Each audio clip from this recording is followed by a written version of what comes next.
Are you tired of all the voices who say, focus on the bottom line numbers? Say whatever you have to, just close the sale. Just get the credit card. It doesn't matter what you deliver. You will never build a successful business until you grow a pair and stop caring so much. Here, we respectfully disagree. We give you permission to embrace who you are, how much you care, and encourage you to design a business that works for you and your clients. Welcome to The Art of Giving a Damn, the podcast that proves with every single episode that you can create a profitable business doing what you're passionate about and making a positive difference in the world. Now here's your host, Michelle Schaefer. Hey, welcome back for another episode of the Art of Giving a Damn podcast. My guest today is Samantha Siffring. Thank you so much for coming on the show, Samantha. Thanks so much for having me. I am excited to be here. I'm excited to have this conversation. I think listeners are going to find a lot of value and a lot of maybe new perspectives in what you've got to share. So just by way of introduction real quick, you own tbhcoach.com, where you are a business consultant and coach for moms with online businesses. You actually started out as a coach after struggling to find your own identity, after you became a mom. And I know we're going to talk about that some. And you're passionate now about helping other moms build businesses from home and balance entrepreneurship with motherhood, which, as anybody listening knows who is trying to do both, that is a challenge to step up and balance those two things. You are the host of the Badass Mother podcast. Great name. A mom of three, an over-volunteerer, and a travel lover. And you met your husband while studying abroad in college. You guys love to take your kids on epic adventures. So now that we know a little bit about you, let's just kind of dive in and get started. So tell me a little bit about your story and how you ended up in the business you're in today. Yeah, so you mentioned kind of the link between my business and motherhood. Those things go together. So I actually I'm trained as a therapist. I have my master's in counseling, but had some, various things happen when my first child was born. I was struggling with postpartum mental illness. Wow. I just moved across the country, feeling pretty isolated from any friends, and home with a newborn baby for the first time ever. That's tough. And yeah, so it was a real shift. And like I said, I kind of lost myself in that. And it took a while to rediscover that, a couple more babies later and experimenting with what kind of careers you could do from home with kids. Before I discovered coaching. So I actually met another therapist who had started an online life coaching agency, and she specifically hired therapists, trained them to be coaches, and then gave them clients. So she hired me. Cool. Yeah, I worked for her for a couple years before I decided to branch out on my own, and I started as a life coach on my own. And then about a year in, shifted into business coaching, really wanting to help other moms to do what I had done, find that really fulfilling and profitable career that they could do from home. Yeah, I think there's a lot of moms, a lot of parents who want to find that thing they can do from home. And it's always fascinating to me to hear how people have taken whatever the career they originally had was. For you, it was therapy, and moved that into something else that they get that flexibility they're looking for. So that's really cool that that's your background. Is it something that you feel like, was it like an easy decision for you to transition into that, or did it take you a while to figure it out? It took me a long time to figure it out. And I think looking back on all of the steps in my career, it's really easy to see the path. But when I was going through it forward, it was not easy to know what I was supposed to be doing, what I was meant to be doing, all these questions about your purpose and that kind of thing. I just felt like, I don't even know. Like I said, I'm an over-volunteerer, so I've always volunteered. A lot of the work that I've done with that has been mentoring young women. which now it's like, well, of course, all of these things go together. But at the time I was like, how do I monetize this? How do I build a career from this? And if anybody who has tried to figure out how to make money from home has seen all of the weird opportunities available online. Very true. Many of them. And so lots of like sales and that kind of stuff. Okay. An Etsy shop that I attempted, all these different things that we try. That's so cool. Yeah. It's funny because when I get to talking to people, guests on the show, clients, others at business conferences, and we actually have that really honest conversation of how many things did you try before you figured out where you really fit? I'm like, I used to have a shop. I sold handmade jewelry. I've done like so many things over the years, and people are like, really? Because it just doesn't make sense to them. But sometimes when you're getting started, you're just kind of throwing things out there to figure out what can I actually do. Right. Yeah. Well, and it's interesting because I think that kind of progression, it gives you a different perspective on things and allows you to, bring even more value when you are working with clients that are in different industries. And it's funny because when you look at somebody else's path, and I know you as a coach, I'm sure do this all the time, you can look at somebody and go, okay, I see this talent, this gift, this education you have. Here's how you can use it. And one of the best business coaches I ever worked with that like pushed me through a lot of mindset issues. Her background was therapy. She had her PhD in like psychology and all of this stuff. And I know it was so useful because she could bring a different perspective to what it was that I was stuck on in business. Yeah. I think so much in business is mindset stuff. Yeah. And most of my clients who work with me one-on-one do that because of my therapy background. They're like, I knew I wanted a therapist as my business coach. And those things don't, to me, seem to go hand in hand. But for my clients, it makes total sense. And they know that's what they want. It totally does. And I know this is one of the things you talk about on your website is this idea that so many of us get stuck because we know, like, theoretically or logically, we know the next thing we need to do, but fear or something else holds us back from actually being able to take those steps and just go do it. And so the business doesn't grow. We don't get things in place because we're stuck there. And that's not a logic your way out of it kind of thing. Mm-hmm. Well, let's talk about that for a minute, because I know that's one of the areas that you do work with clients a lot in. What advice do you give them when you can see, okay, what's really holding them back in business right now is fear? Yeah, so we will talk through that a lot. Like when I see that that's what's going on, they are often not asking me, how do I get over my fear? I have a lot of clients, especially when they first start working with me, who just feel like there's got to be one more piece of information that I don't yet know. So they will continue to ask questions like, but what do I still not know about how to get clients? And I'm like, all there is to know about getting clients because it's very simple. It's not easy, but it is really simple. So the first step is kind of like reassuring you have all of the pieces, but for some reason you're still not taking the action. What's going on there? So we will usually dive into finding the thoughts that are creating that fear in them and then addressing those. And it is a variety of reasons. Like some people are afraid to be successful. Some are afraid to be seen. Some are afraid of failing. Some are afraid of selling. There's so many different reasons that they could have that fear. There really are. And I think I have achieved like expert level status with making excuses. I just need to get this one more thing in place, try this one more thing. And it really does usually come back to some sort of fear that I'm allowing to hold me back. And one of the things that I struggle with is figuring out it's almost like a game, like which fear is it that's in my way right now? Yeah. Can you speak to that for a minute? And like, how do you help your clients sort through whether it is fear of being seen, fear of failure, fear of success? Like, how do you help them identify? Because it's hard when you're inside it to step outside and see that. Right. So I actually have a process that I take my clients through where they are doing daily thought work.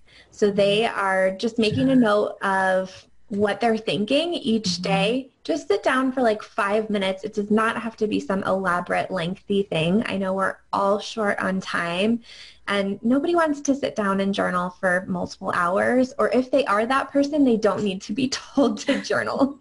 So Right. I have my clients sit down, just fill a page with stream of consciousness, no expectations of what's going to be there, but they'll often discover in that the thoughts that are holding them back in that moment. And then from there, we can work on the thought. We have to have the awareness first, and that like brain dump type thing I found is the best way to figure out what it is.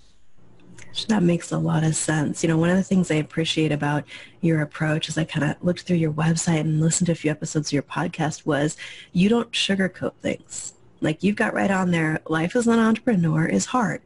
And a lot of people, a lot of coaches I see, they're like, no, it's easy. You're just going to follow these steps and everything's going to be awesome. And especially if you're juggling business and family, it's not that simple.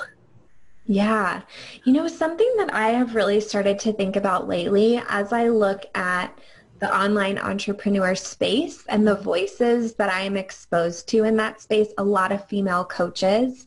The two coaches I work with, one makes $1 million a year, one is a multimillionaire, and they both say it is hard. Yeah. The coaches that I see out there who are saying it is not hard are making about $300,000 a year. And to me, it's just like, who do I want to listen to? Who do I want to emulate in my business? And maybe it's okay for it to be hard work. I enjoy the steps that I take to grow my business. Growing my mind, growing my beliefs is what is the really hard work for me. Yeah. And what I find is the work that I'm going to have to do to continue to get to the next level. You know, I love both that filter that you're kind of looking at things through and just the honesty of it. I mean, I remember one of the first business coaches I worked with used to say, if you want to grow as a person, start a business, because that really is the hard part of it. The more challenging work is growing yourself, is kind of letting go of who you think you are so that you can focus on, okay, who do I want to be or who do I need to become to step into that? And I'm with you on the kind of levels as far as who you're listening to. I don't know anybody with a multi-million-dollar business that would tell you it was snap your fingers, push a button, easy. It's not, but they all will tell you it was worth it because they're doing what they really feel like they're here to do or what they really want to do. And that's what motivates me when I hear, you know, it is hard work. It's not easy, but it's worth it. For sure. And I just think that that's a really good point to think about who has what you want, you know, and it's okay if it's not the multi-million thing. I think we all want different things. And I just encourage people to look at what is your reason for wanting the thing that you want. And it might be fear. You might be holding yourself back even in the goals you set. So I really like the advice of, you know, if the goal makes you feel a little sick to your stomach, it might be the right goal. Yes, that's such a hard perspective, but such a valuable one to keep in mind. Well, let's talk about your podcast for a minute. I love the title of it, first of all. When I saw that come through in my form, I'm like, oh, I got to check this one out. What inspired you to start it, and how did you come up with that name? So I have wanted to have a podcast for a really long time. I've been listening to podcasts for, I don't know, 5 or 6 years. Oh, wow. Okay. And I always thought I want to have a podcast. But what is really funny is I first thought, I don't know what my message would be. My second thought was, I really hate my voice. And no one would listen to a podcast with my voice. And then in the months leading up to me starting my podcast, I started thinking, well, it doesn't really matter what my voice is. Like, there's a lot of weird voices out there on podcasts. It'll be fine. That's very true. So that's true. But I also started getting people saying, you have the best voice. I want to listen to you talk all the time. You should have a podcast. And I was like, where did this come from? All of a sudden, everyone loves my voice. So I decided I'm just going to do it. At this point, I had my business. Things were going well. So I had a good idea of what I would be talking about. And then as far as the name, It was just the first thing that popped into my mind. And then I thought, this is surely taken because this is such a good name. Right. But it wasn't taken. So I was like, I better start this podcast now before somebody else launches the Badass Mother podcast. I love that. So it kind of motivated you to get it out there. It's cool.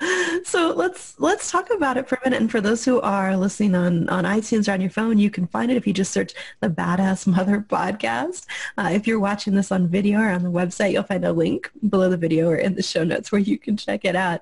I listened to quite a few episodes of it, and one that really caught my attention was 34. And that one was, I think, about a month or so ago. You did an episode about balancing everything. And I know that's a challenge for almost everybody I talk to, especially if they have kids or have a family. Mine are grown, but when I had them at home with me, that was like the biggest challenge when you have kids. And I was homeschooling, so that was like a whole other level of trying to find balance. And so I know that's something that a lot of people struggle with. Like, how did you find that balance, and what do you do that keeps you from going insane when you're trying to manage those different things? Yeah. So how I found it was trial and error, like the same way I find every answer. Hey, that works. Yeah, you think you know what might work, so you try it and then you make changes. So that was kind of step one for me. And then the way that I maintain really is having lots of help and knowing when it's time to outsource. So the first couple things I did, I got some childcare help. Back when I started my business, I didn't have all my 3 kids in school. Now they're all in school. So now it's like a free-for-all for me during the week. They're in school and I can work that whole time with no interruptions. But initially I had to invest in some help. I had to ask people for help, in the family and that kind of thing, which was not easy for me to ask for help. Yeah, that's a tough one for a lot of us. So what advice would you give somebody who's listening to this and going, yeah, of course I need help, but they don't know how to ask? I actually have an episode about asking for help. Oh, I gotta find that one. Yeah, it's an early one. So I just recommend listen to that, take notes. And really it comes down to setting your ego aside and just doing it and recognizing we're not meant to do it all on our own. And there's no shame in asking for help. And the more money you make, the more you can just delegate things you don't like. That's the phase I'm in now where it's like, this is great. Yeah. I think that's something that we seem to be kind of almost pre-programmed with, especially as women, this idea that we shouldn't be asking for help. We should be able to handle it all on our own. And there's some kind of, I don't know, I've heard it called superwoman syndrome or that kind of thing. And it is tough to go against that and go, no, not only do I need help, but it's okay that I want help and I deserve that. Superwoman syndrome. I have not heard that. I think I suffer. Yeah, I think a lot of us do. I found the episode, by the way. It's episode 15 for anyone listening who wants some ideas on how to ask for help. And I love what you wrote in the show notes here. Newsflash, being perfect is impossible. Yeah. And we do. I think we all strive for that. Like, I can do it all on my own, and we can't. We can't, and we shouldn't have to. Yeah. Yeah. I totally agree with that and love it. And so I think that first step is asking for help and kind of getting over that. And then you get into that great place where you can start paying people to handle things you don't want to do, like clean your house and deliver your groceries and that kind of thing. And now I'm in a place in my business where I am hiring people to handle things that I do like doing, but I have to free up the time for money-making activities. Like I've hit that point, and there's just new levels of like having to shift your mindset around, but I want to manage my Facebook group. So let's talk about that for a minute, because I know a lot of people have questions about that. How do you decide which pieces to delegate and when? So initially when I started delegating, like I said, it was household things, because that just freed up my time of things I didn't want to do that then it was like, oh, if I'm not cleaning my house, then I can actually spend more time on growing my business. So this makes sense to me. I think always you should have that mindset around, am I freeing up my time and paying somebody less than I could be, making during that time? So that was kind of my criteria. At first, it started with home tasks. Then it came to business tasks. So I have a podcast producer. Instead of me fighting with my editing, that kind of thing, she does it. And I'm very happy to support her and her business in that. Then I kind of got into some of the social media management, things that were time consuming or things I didn't like. And then I reached a point, just in the past month or so where I started to say, okay, my week is starting to feel a little hectic and out of control. So what am I going to do about this? So I really, looked through, what are the obligations I have to clients? How many hours does that take a week? How many hours do I ideally want to be working? And what is that gap in between? What are the things I'm trying to shove in there that feel like they're not fitting right now? So that's when I realized, the Facebook group, that's the thing that takes a lot of time. Okay. That I need to be freeing up for coaching and marketing, those things that I can do and no one else can do for me in my business. Right. And that's actually, in some ways, it's kind of a blow to our egos, I think, when we look at what is it that's actually required of us? Like, what are the things only we can do? Because we want to think we're necessary to all the pieces, and sometimes we're not. I'm actually wondering, how did you set that up where you're delegating your Facebook group to someone else? Like, what conversations did you have? Because I know as we grow, the social media piece can just eat up time. And I've talked to a lot of people. I'm sure some people listening are thinking, I can never let go of that piece. How would somebody else know what I want done? Yeah. So she actually has already been managing my Instagram and Pinterest for several months. So I had already kind of vetted her through that. I was getting feedback from friends who were like, I'm seeing you on Pinterest. I'm everywhere. Instagram. I know it's not you, but she's doing a great job. It sounds like you. So I had already kind of gotten that feedback from other people. So when I made this decision, I just said, hey, is this something you do? Let's kind of talk about it.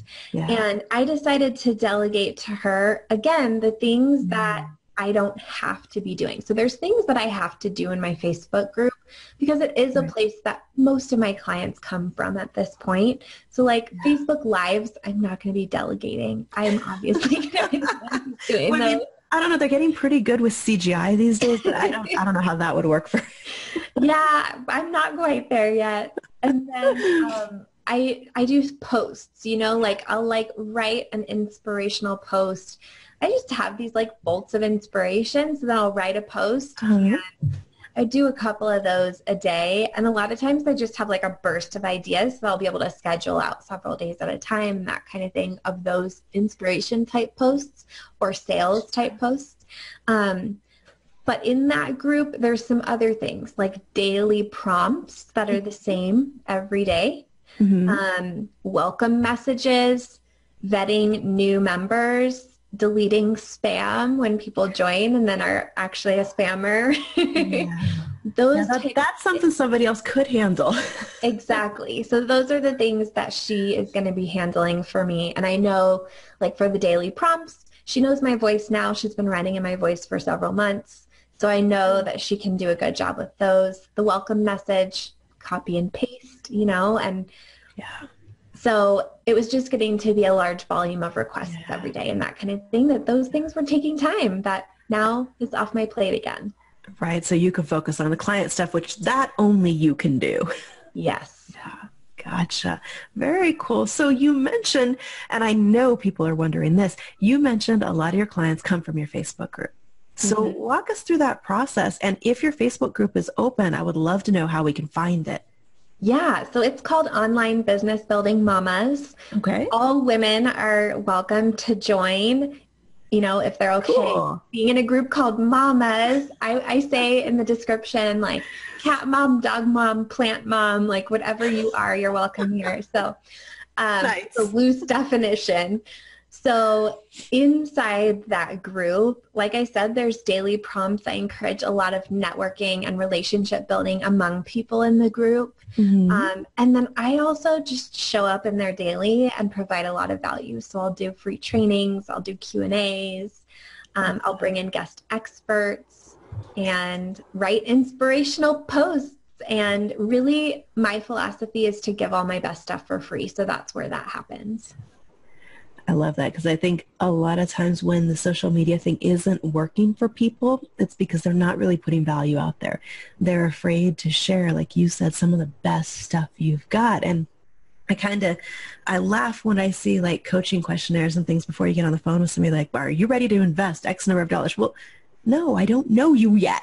Let's have a conversation first. And I think social media can really help with that, because if you're putting that kind of valuable content out there, people can get an idea of not just what your knowledge base and your expertise are, but what it would be like to work with you, because they understand your personality, the way you think. In your case, it's very motivational and inspirational. And that's something that really does help people break through fears and really just feel like, okay, I can do this, and I have somebody in my corner who's cheering for me. And you are right. I think that social media is a really good opportunity to figure out if you want to work with someone or not. Every coach I've ever hired, I have like binge listened to their podcast. I've watched every Facebook Live or YouTube or whatever that they have out there.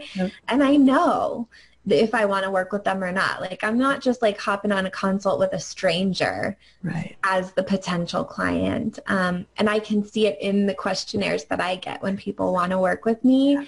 You can tell if they've been following me or not. And you can tell when they get on. Like, sometimes my consult is, I've been following you. I already know what you're about. How do I sign up for this? That's the kind of phone calls I like. You know, it's funny because I've had conversations with clients where they get so discouraged, they think they're bad at sales, or they think that nobody's interested in what they do. And I'm like, you are not talking to the right people, first of all. And second of all, your marketing is not doing its job, because they should be pre-sold before they even get on the phone with you, to where it is that easy of a conversation of not why should I work with you, but okay, how do we get started? Yeah. Definitely. Sometimes people have more questions and that kind of thing. And I'm really comfortable with sales. I did door-to-door sales for a while, so I'm not afraid of a sales conversation, but it's nice when they just already know. The last time I did door-to-door sales, I was in 4th grade, and it was Girl Scout cookies. See, and that's something people actually want. That was easy to sell, right? I mean, who's going to say no to a cute little kid with a box of cookies? It would be great if business marketing worked the same way. It would. But, you know, it really does. You want. Yeah, when you do it right, it really can be like that. Minus the uniform. Yes. Yeah. No uniform. That's funny. So looking at what you do today and what your business has kind of evolved into, because you've done a lot of different things over the years, what's your favorite part of what you do right now? My favorite part, it's kind of a tie between the conversations I have with clients that are really powerful and creating content and putting things out there directly from my heart, just out into the world, and getting to be me and having people love that. You know, isn't that, I feel like that's everyone's dream. Yeah. No, it really is that idea of just, you could show up as yourself, share what you know, share what your expertise is with clients, and it works to build a business. Yeah. Sometimes I'm still astonished that it actually works. I like, especially this time of the month, like at the beginning of a month when I've just run the numbers from the prior month, and it's like, oh my gosh, this is what I do. I put myself out there, show up as the real me all the time. I'm an extrovert, so I'm already just like, I'm happy to be in all the places all the time being myself. And then I get on the phone and talk to people that I really enjoy and love, and they then get results and make tons of money. And then at the end of the month, I discover I'm making really good money doing these things. It's like, how is this real? You know, I think that's when life is the best, is when it really almost feels like it's a dream and you've managed to create that reality. Yep. That's awesome. Well, thank you so much for your time today and for coming on the podcast, Samantha. I appreciate it. Yeah, thank you so much for having me here. This was awesome. I really enjoyed our conversation. Hopefully it gave some food for thought and inspiration to the listeners. Absolutely. So for those of you listening who would like to know more about Samantha, you can find her at her website. It's samanthasiffring.com. That's SAMANTHASIFFRING.com. And there'll be a link somewhere near where you're listening or watching this episode today. You can also find her podcast on iTunes or anywhere else podcasts are. It's called the Badass Mother Podcast. Give it a listen. Thank you again, Samantha. For everybody listening, please be sure you rate, review, subscribe to the show, and come back soon for another episode of The Art of Giving a Damn.